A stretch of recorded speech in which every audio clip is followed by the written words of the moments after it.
मित्रांनो 4 ते 5 किलो चिलप आहे बरं काही.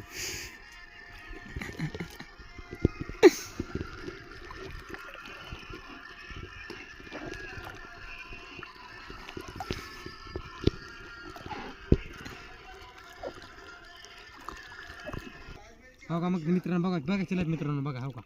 इथं 3-4 किलो चिलप भरते पण त्या चिलप घेऊन झाली तिथली व्यापारी माजले तर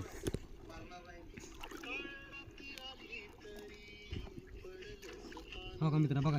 चिलप बघा मित्रांनो बाकी जाऊ दे हो का मित्र हो का भोळूचं पिलो आहे बरं काही वाकडीमध्ये